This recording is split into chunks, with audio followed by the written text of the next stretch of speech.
Jenna took my class. She knows this is the way I teach. Question person column is a real case. In student newspaper asks, if you could break any law and get away with it, which would it be? The student says, I would kill the president. Free speech. He's got no plans to kill the president. This is just someone in an advice column. By the way, who calls him up? Who does he hear from within the week? FBI. The government. Who in the government?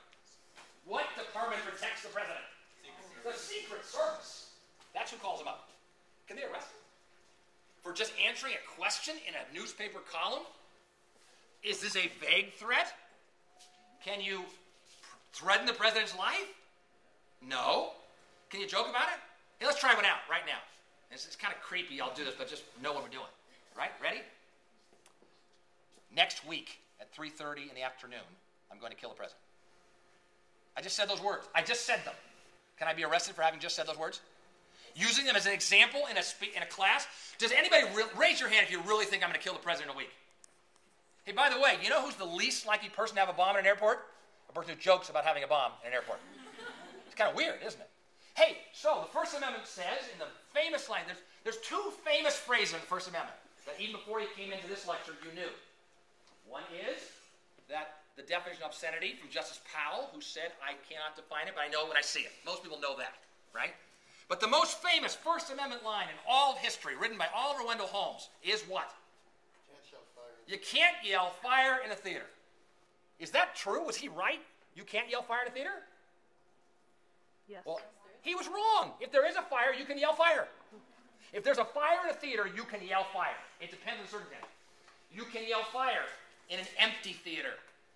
That's kind of weird. It's kind of a First Amendment fantasy I have. I'm going to go to a theater that's empty, and I'm going to yell fire. How cool would that be? Oliver Wendell Holmes and me. So it depends on the circumstances. Why can't you yell fire in a crowded theater falsely? What he actually said was you can't falsely shout fire in a crowded theater. Why? Definitely cause bodily harm and panic falsely. So even though it's speech, it's something to have a case before the United States Supreme Court right now. In my mind, the most interesting case on the docket this term, certainly First Amendment wise. There's a really interesting case that was just in the paper last week about video violence and things with the funeral of a Marine who died in Iraq. And there's a protest group that really believes that we shouldn't have gays in the military, and ask, don't tell is ridiculous. And so they decided that what they're going to do is go to military funerals, and they're going to hold up signs and shout slogans that say, thank God for dead soldiers, God hates fags. Right outside this awful moment of a funeral. What are the 14th Amendment? It's the 14th Amendment because it involves the state, not the federal government. Protesters at a military funeral. How come? What's the issue here? You're looking at the screen. Right up top back row. What's the issue on this? What's the Supreme Court going to be practical? What are the rights in conflict? Okay, well, it's just wrong. What does that mean? Let's argue. You be the arguer for who do you think is wrong? It's wrong to do this protest? Okay, so you argue in favor of restricting the free speech rights. Why should the government be able to silence them and put them away? It's free speech, isn't it?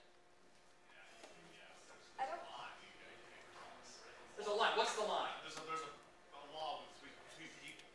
Between people. But that's not the First Amendment. Hey, by the way, can I say you're ugly? Can I go to my secretary and say, can I see my secretary tomorrow morning and say, hey, nice boobs?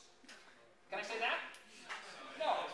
I can't do that. Yes? There's laws against hate crimes and discrimination. There are laws against hate crimes, but if does that mean you can't hate people? You can hate people privately, but I mean, if your comment towards someone, just like if you call someone ugly, if they don't take offense to it, then they don't take offense to it. Hey, let's if try. they take offense to it, then that is considered. So, hey, you want to know something? The First Amendment is designed to protect offensive speech. Really? It doesn't need to protect unoffensive speech. Nobody cares. Why do we have a First Amendment? We have it because we protect offensive speech. There are rights in conflict, but you know what? I may not be able in a classroom or in my office talk about sexist things. Can I go down right outside the street and hold a placard that says, women are hoes? Can I say that? Yeah. Does that make me a bad guy? Maybe. But the way we deal with bad ideas, we have them with other ideas.